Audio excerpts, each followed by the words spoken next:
Hello, folks. In this podcast, I want to talk about the relationship between the sound of money and sound of mind. If you are hearing from me for the first time, I'm Mike Anand. I'm a innovator, a fund manager, a geoeconomic strategist, and an author and a speaker. I enjoy innovation. I enjoy helping other businesses, including startup companies, and I enjoy giving the return on investment for my investors through executing more impactful and value-oriented projects around the globe. Most importantly, I enjoy life to the fullest as a holistic entity. I don't differentiate between the life, success and failure as two different things. I train myself as a karma yogic, train myself to take everything as part of life, and that gave me qualification not only to be where I am right now, helping other people achieving their goals, but most importantly, more qualified to talk about money. By the way, I recently published a book called Myonomics, the geoeconomics of digitally transformed world. In the book, I dedicated a couple of chapters now talking a lot about the money and various avatars of money, the colors and characteristics of money, because that's the fundamental where most of the people make a mistake. So in this podcast, I really want to cover that aspect of it. Basically, the sound of money comes from the sound of mind itself. Let's get into the podcast. If you have been following me for many years by now, you know very well I'm more spiritual than religious. I'm not religious at all. I'm a very spiritual guy. I approach life through spiritualism. That doesn't mean I stay only at the philosophical level. I do approach life as a cycle between philosophy, theory, practicality as a feedback loop. I have created a framework called PTP framework for 25 years ago, which reflected what I just said. So it's a cycle where iteration happens between each one of these steps. So every philosophy leads to many theories, and each one of these theories can be explained practically in one or many ways, or can be implemented practically in one or many ways. And each one of these practical implementations lead to more philosophies, and the cycle goes on. Having said that, I wanted to start from that footnote. Life, from the spiritual perspective, we are all part of the overall, cosmic world. We are driven by cosmic energy. That's for sure. We feel very different every day based on what happens around us.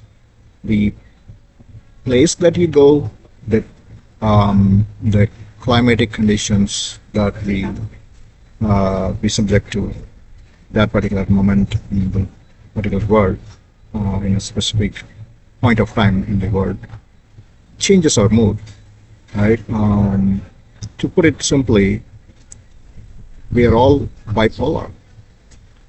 I know we try to, kind of a corner only few people as bipolar disorder people, but most of the human are bipolar in nature. It just only is for some people, balance between the neuromin and dopamine doesn't exist naturally based on many physical and psychological factors. That leads to all this stupid ADHD kind of things people keep talking about. So many people are falling into the trap of ADHD nonsense. Why do I call that as nonsense? Because you don't have to name names, all these things. It's just a simple disorder, right? Everybody lives with the disorders, and you just have to learn how to live with that. It's just a kind of a disability, right? You don't whine about it. It's a burden you carry, and then you achieve things in spite of it. That should be your motivation, and in a way, most of your money problem will be solved if you have that attitude and you carry on that attitude in your life on a daily basis. Coming back to the money, right? Um, I explain money, financials, and everything through the art of karma yoga. Those who had watched my previous Mayanas uh, podcast, you would by now got introduced to the art of karma yoga. I highly encourage you guys to go back and watch my previous podcast on karma yoga. So karma yoga in a nutshell is, you focus on doing your activities and without expecting or without focusing on the benefits. Basically, focus on the actions and defocus on the benefits. Defocusing on someone. I know some critics, always try to find mistake in such things as, oh, you are trying to they talk communal, like, oh, you wanted to enjoy the fruit of labor of other people, or everybody must enjoy their own fruit of their labor, right? I'm not against people enjoying the fruit of labor. In fact, I do support people enjoying the fruit of labor. It's just simply you don't focus on the fruit of labor. The fruit of labor will happen automatically. It will come to you if you sincerely focus on the job. This is for people. Karma yoga is for people who focus too much on the benefit, on the process. They lose focus on the target. And if you don't understand it, take a hike. This is not for you, right? You can come with all the philosophies in the world and try to prove that everybody must get the fruit of labor. And first of all, not everybody must get a fruit of labor, right? Human is stealing the fruit of labor from animals and birds and every other human, for thousands and thousands of years. So you can't simply come say that, oh, the world must behave this way. Everybody must get the fruit of their own labor, right? They are entitled to. They have a privilege to get the fruit of their labor, but it's not guaranteed at all. So, practicing karma yoga is the single most thing that will guarantee, you in terms of matching the sound of money with the sound of mind.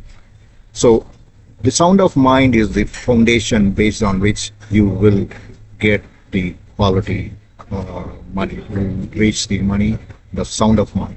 Why do we call sound of money instead of money? Because money has various avatars, it has various colors, various characteristics. Although we always try to see money as a currency printed by governments. I have written articles about this, and I also wrote extensively about it, discuss about it in my book, My Economics.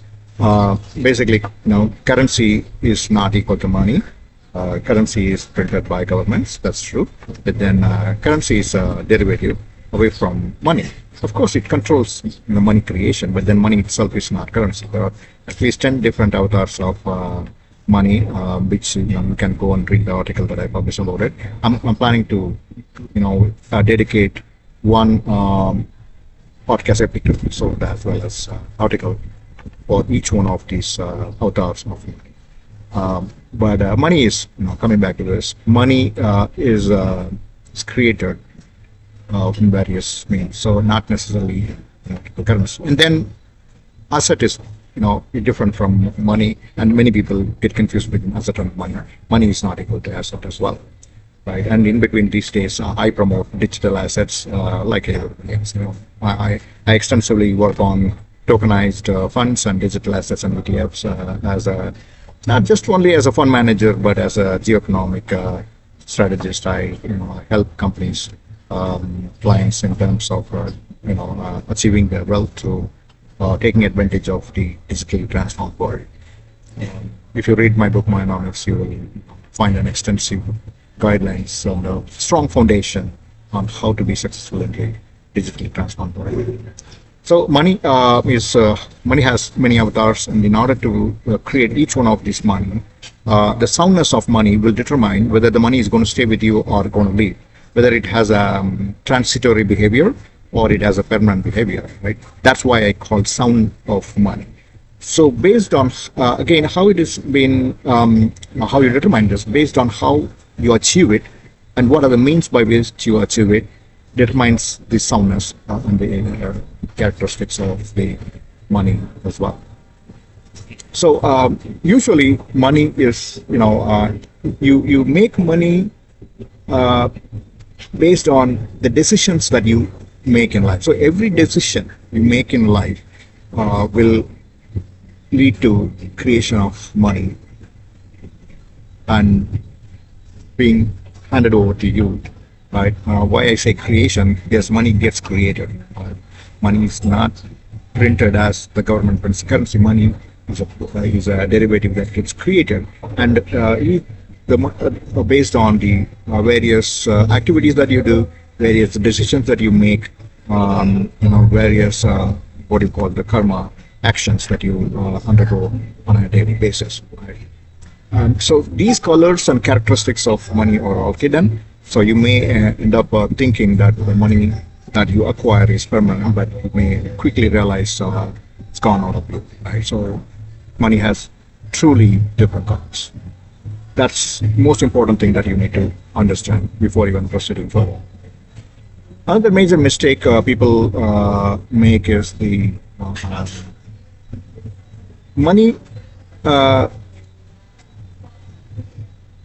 can create a kind of fog, the smoke screen around your stress. People talk about this all the time. Recently I saw a LinkedIn post. Somebody has written that, posted that, oh, money can reduce 97% of stress. That's bullshit.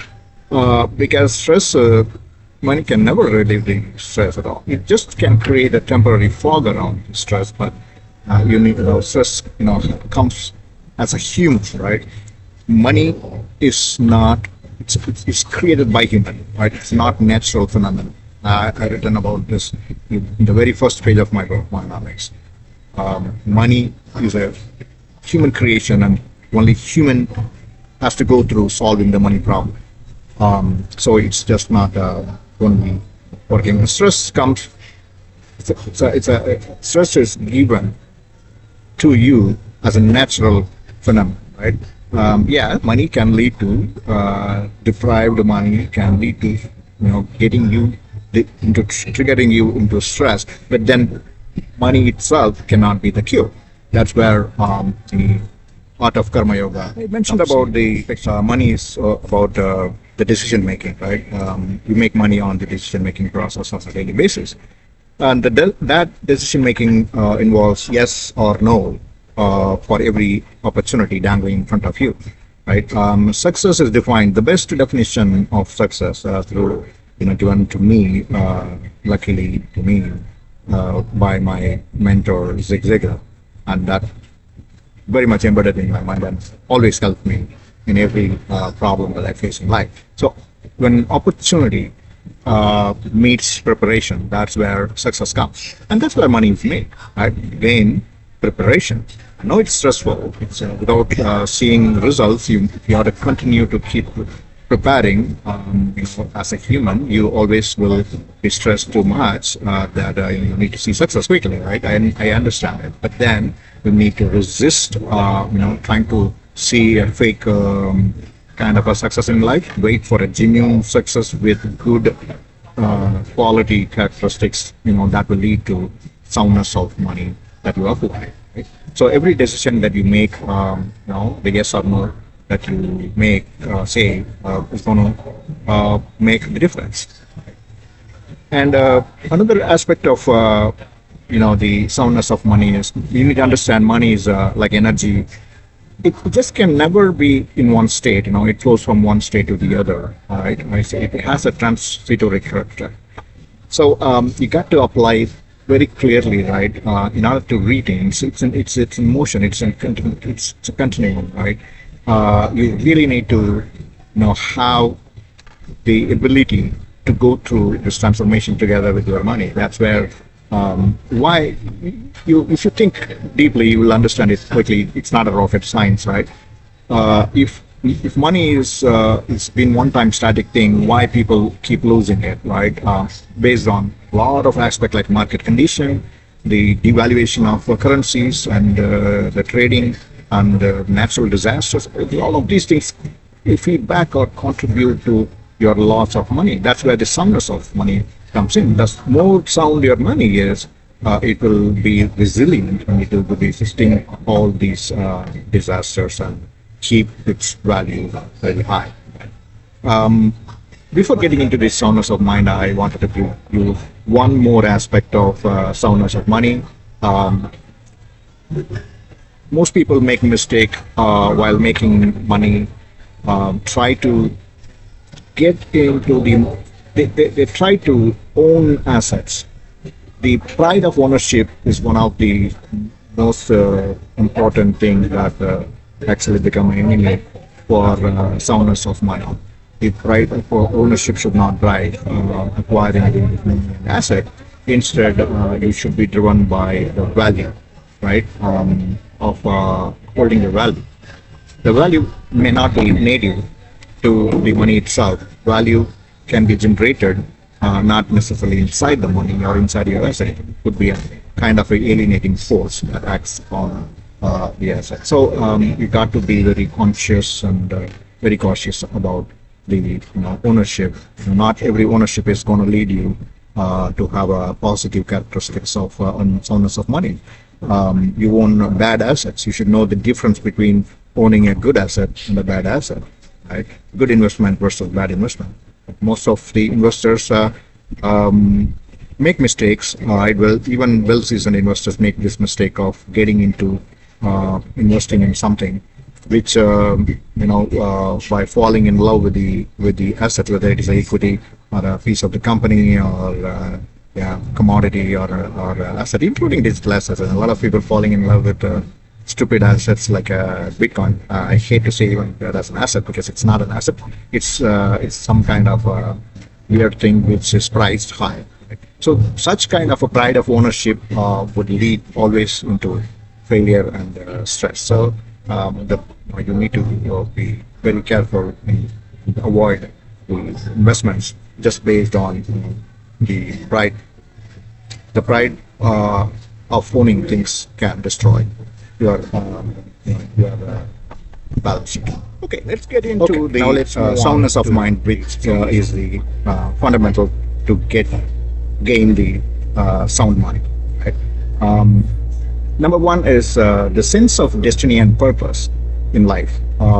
Being a karma yogic, I have developed over decades of practicing karma yoga as an art, science, as well as being a yoga practitioner. Thanks to my guru Krishnamani Iyer, I could able to conduct my life through purpose and destiny. I would love to transfer that value to anybody who is interested in taking it forward. But I do it in bits and pieces to people who would like to, who would really recognize that it exists. These days we are living in the world where people don't even recognize those things exist. So why, I burnt my fingers many times trying to get involved with helping people when they are not even recognizing, these things exist. But I take the liberty to this podcast. If you are an investor playing with money, right? The most important thing, whether you are a fund manager or investing by yourself or a family office executive or a CXO of a corporation, your entity, your people around you, your sources, they depend on your soundness of mind for your money or their money to be deployed into the right projects and right assets in terms of getting the return in multiple. So the soundness of mind is the basic, thing, a capital required in order to really get the return on investment for the sound mind. So the very first thing is the purpose, right? You have to conduct your life through purpose and destiny. The problem with soundness of mind is the measure, right? Soundness of money can be measured by money terms, right? The commercial terms. But then how do you really measure the soundness of mind? That measurement, this is the problem, right? The measurement of soundness of money is based on external factors around you. Okay, what are the things that you get involved? Your karma, your actions out of external to you.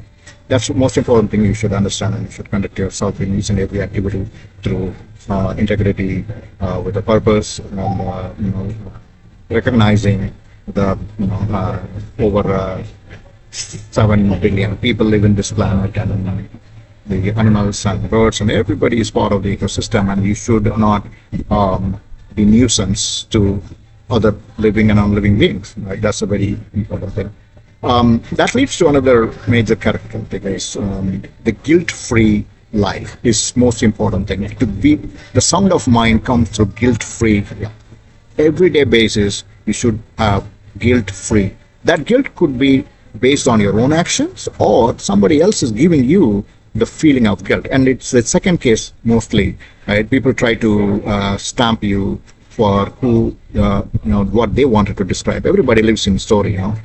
They wanted to create their own narratives and stories, and they wanted to make you as a villain, and that would make you to be that would make you as feel guilty, right? But that guilty consciousness has you need to get rid of it. How? By removing those negatives. If it is based on your own deed, do something about it to get rid of it. Live where one thing is for sure: soundness of mind cannot happen if you live with the feeling of guilt. The next aspect is being worth to living your life based on being worth to somebody else, right? Um, if you are, as Mr. Ziegler says, if you are somebody to anybody, you are somebody. Means, are you worth? Is your life worth to somebody other than you? Your family, small circle. Usually, most of the people are good in that. But then, other than the family, are you worth to somebody else, right? Some being, not just only human, but also an animal. So that worth to somebody or something is the most important feeling, which will give you this soundness of mind. And the next thing is a feeling of accomplishment. Every human is, we are all designed to be successful. We are engineered to be successful, and it's a basic unit of our life is work. There are two basic units in life: love and work. Right? We need both, and your soundness of mind can be disturbed based on these two aspects. Work means you got to continue to do something, accomplish something on a daily basis, weekly basis, or monthly basis. Right? That feeling has to be there always. Right? Either there can be many ways based on which stage of life you are in, who you are, whether you are an investor, whether it's an entrepreneur, or you are working as a company in a key role. It doesn't matter. You need to continue to accomplish every day, accomplish results, right? Fruitful results, not just money as a fruit, but accomplishment itself. And the next thing is I included love, right? Love happens to every human. It has to be love shared with other people and love taken from other people. Both love has to be there. Love would just not only love in the sense of your partner in sexual life, but love in general, right? Has many avatars, right? Your love to your other human being, loving the co-workers, fall in love with animals and birds, and every other form of love, right? You got to have the feeling of love. If you are deprived of feeling of life, got to do something. The next thing is the dignity, right? This is pretty much same like guilt. The dignity is is a basic human nature. You would love to be dignified always, right? You crave for dignity. Can you resist it? No, you can't resist it. You have to you have to understand that dignity is a basic human nature, and you have to do something about acquiring dignity, and also to protect it from being vanished. And other people around you, whether not necessarily your enemies, but also the friends and circle, might wanted to take away that dignity from you, and you got to be very artistic, tactful, handling it. The next characteristic of soundness of mind is a sense of freedom and security. The freedom and security, they are two different things, but kind of they feed to each other. So free mind can think more freely and come with creative ideas, and that will lead to acquiring wealth and make a proper decision in your, that would lead to soundness of mind. So mostly the soundness of money in every investment that you make, the your mind, if your mind is very free with with a senseful uh, sense of security, you will be able to think clearly, and every investment that you make or decision that you make with these investments will be fantastic. Then another most important thing is the life has to be approached as a continuum. Like I define money as a continuum. Life itself is a continuum. You can't, approach life as a discrete, right? It is a continuum. That means you have to learn to enjoy the journey, the transformational journey, right? Don't look for only the destination, right? That's the problem. Most of the people lose their mind and live a stressful life, which will lead them to making wrong decisions and wrong investments in life. So approach life as a journey and enjoy the beauty of the journey overall. Uh, it just the most important thing, other than this, the feeling of gratitude, which I usually keep it at the highest level of human need or nature. The characteristic that humans should live by is the gratitude. Never lose the feeling of gratitude, because it's a fantastic feeling if you are grateful to somebody or something, or even grateful to God. Right? Any kind of a feeling of gratitude will always lead to a soundness of mind. So be grateful, even if you missed, to cultivate this habit. Start doing it now. So make a list of people who help you throughout your life. I do have the list, right? I call it as a wall of gratitude, as directed by my mentor Zig Ziglar. I follow it for the past 25 years. I always add new people into it. I never remove anybody from the wall of gratitude. So feeling of gratitude is a very important thing to have a soundness of mind. And another aspect is resolving the conflict between the progressiveness and stability, right? Humans kind of have both. Now we wanted to have a stable life, the like nesters and hunters. We kind of have both qualities embedded. And now the conflict between these two, the hunting and the nesting, right, has to be resolved. One thing for sure, you've got to be progressive, because life is a continuum and it keeps expanding. In order to be stable in your level, you have to be progressive anyway, right? So the positive progressiveness has to be there, and if you wanted to build a sense of stability and security, you probably have to make certain decisions and keep certain level of expectations in your life, through a well-designed, architected framework for your life. That will give you a sense of both progression and stability. So these are the aspects, that will give you a good sense of soundness of mind, right? So a sound mind will make sound decision, which will lead to sound result, right? So as I said, especially when it comes to making money, right? It's very, very important that to understand money is not a creation of God.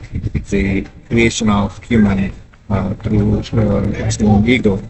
So you got to be very artistic in terms of handling money, right? And for that, as we saw in the last 34 minutes, soundness of mind is very, very crucial in order to make sound, money, and retain it. Thanks for watching this podcast. I would love to discuss more about each one of these things. And if you wanted to write to me, feel free to contact me at maya.kannan@mayakannan.com. I would love to reply to you. And we'll see in another podcast.